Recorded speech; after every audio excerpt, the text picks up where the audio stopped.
Welcome to our strategy series. Allow me to introduce myself. My name is Dr. Danielle Plotz, and I am a pediatric neuropsychologist at the Kennedy Krieger Institute.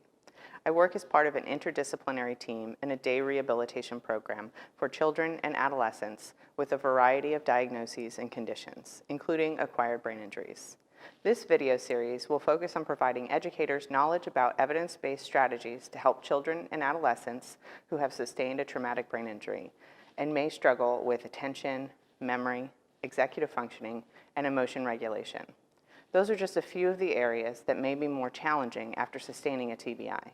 This overview will hopefully be a starting place for many of you, and with the knowledge you have gleaned here, we hope that you will feel more empowered to help a student optimize their potential in the classroom. In this segment, I will be discussing emotion regulation and strategies to consider using in the classroom. Emotional regulation is exactly what it sounds like, the ability to modulate and regulate your emotional responses. It is part of the broader domain of executive functioning. Children that have sustained a brain injury may have more difficulty with controlling their impulses or inhibiting emotional responses. Poor emotional control can be manifested in a multitude of ways. Emotion regulation difficulty may look like somebody is overreacting, or they may have a more tearful response that seems to come out of the blue. They may also be described as being very upset over something minor, like being told to put their paper away. There may also be times when there is a mismatch between the context and the emotional display. For example, someone may get in trouble but respond with laughter.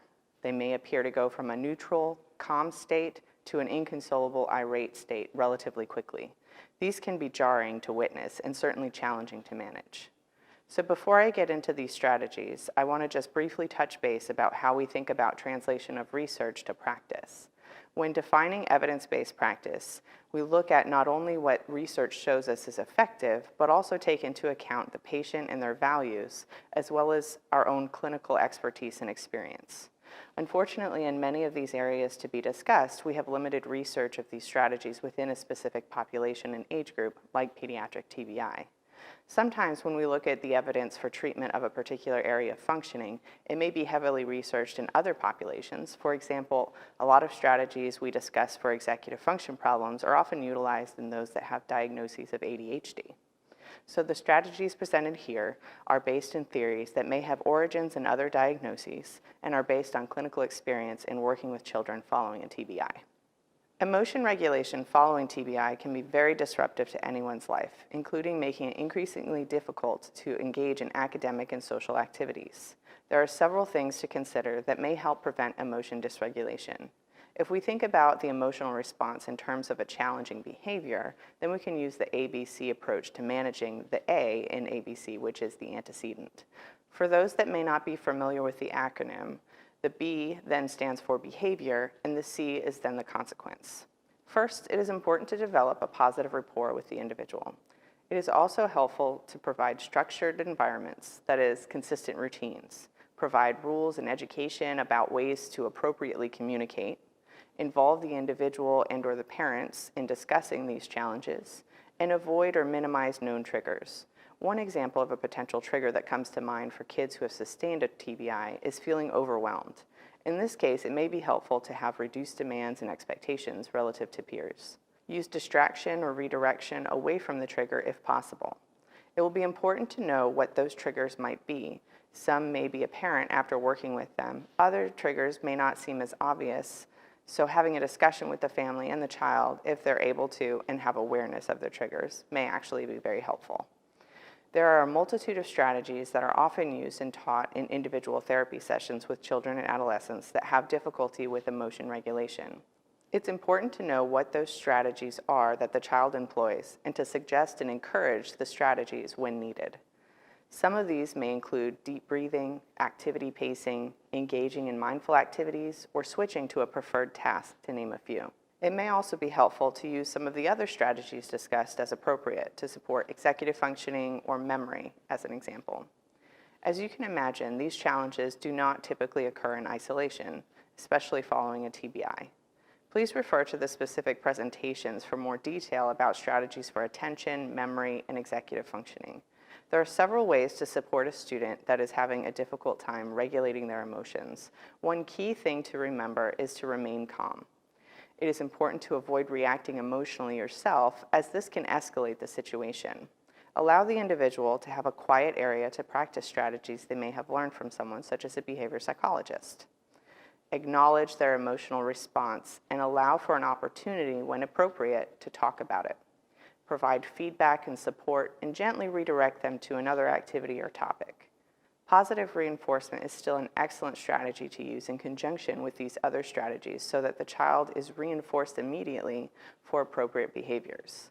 For example, Kevin usually becomes quiet when anxious, then suddenly starts shouting at everyone. He is learning to tell family members when he is getting anxious and to do his deep breathing exercises. Every time he remembers to do this, his actions are praised and that behavior is reinforced.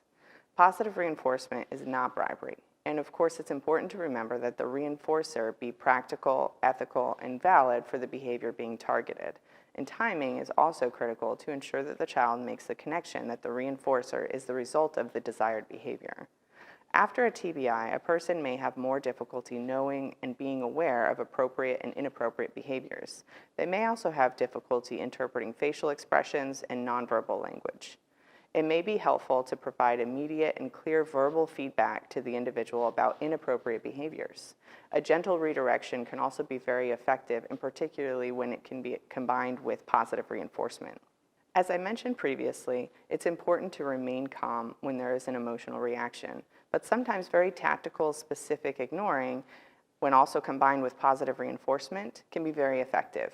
I would like to provide a fictional case example so you can see how these strategies might be implemented. Let's take Kevin, for example. So in this example, Kevin is a 13-year-old young man who has sustained a severe traumatic brain injury about a year ago. We know that Kevin can become anxious and has a hard time communicating his concerns. He has been known to yell or rip up assignments for seemingly no reason. So let's imagine that there is a scenario that Kevin is feeling anxious and frustrated about, and started yelling and has potentially ripped up or is about to rip up an assignment. So some questions that I would want to ask are, what do we know about Kevin's triggers? What are strategies we learned Kevin was working on to cope? And how can you support him in this moment of stress? So we know that Kevin can become overwhelmed easily with large assignments. And we know that he can become more frustrated since it is taking him longer to do things, both thinking about as well as with motor tasks. So for the large assignments, there are a lot of ways that we can attempt to mitigate these triggers by asking him to do every other problem on the page or writing one response at a time. Maybe we chunk his assignments or help him with prioritizing tasks.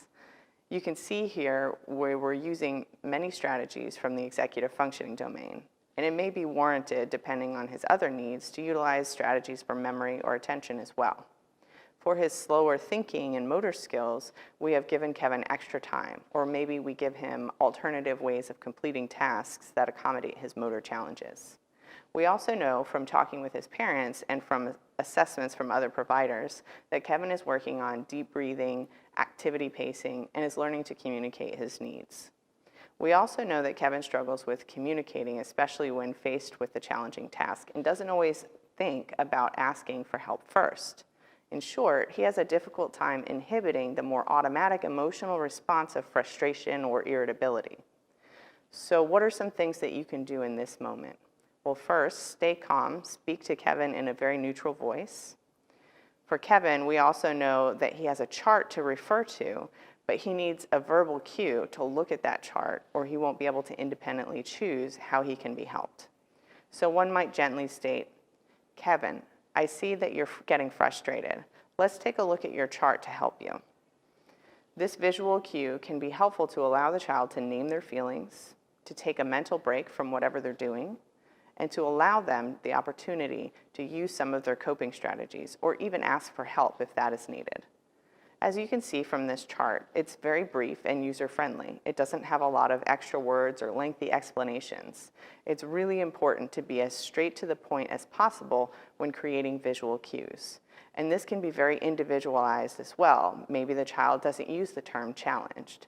Maybe he says or she says when she feels upset or frustrated. It can be helpful to use the language that the individual would typically use in creating these sheets. Additionally, these strategies can all be individualized for the student. And finally, in this situation, it would be important to provide feedback or reinforcement as appropriate for engaging in any of these strategies, even if it was needed to be reminded. And depending on the situation, it may be more appropriate to redirect and engage in a different activity. So, to circle back, it is important to have information about the student that can help individualize the appropriate plan for them. For example, as I'm sure you heard as I was talking, many of these areas of difficulty are complex and multifaceted. Recall from a previous presentation that no two brain injuries are the same. Not only are there individual differences in the injuries themselves, but also in terms of recovery, resources, and with the individual. There is no one solution that will work for all kids, and the answer to how best support them really does come down to understanding them fully and working with multiple parties. Since many of these children are continuing to develop and change, what works in the beginning of the year may no longer be appropriate at the end of the year. So ensuring that you are taking data on what works will be instrumental. Consider taking a look at the Universal Design for Learning guidelines. There are options related to supporting self-regulation that can help to guide this process. Teachers play a key role in helping students with TBI succeed in the school environment. The school team must work together to develop a comprehensive plan based on the student's strengths and weaknesses. With careful planning, it is hoped that your student will overcome his or her cognitive challenges through direct intervention and accommodations. Thank you for your time, and I hope you found the information helpful. If you are interested in learning more about brain injury, please go to the Kennedy Krieger Institute's brain injury website found at the end of this video. Be sure to watch our other videos for strategies for supporting attention, memory, and executive functioning. Thank you.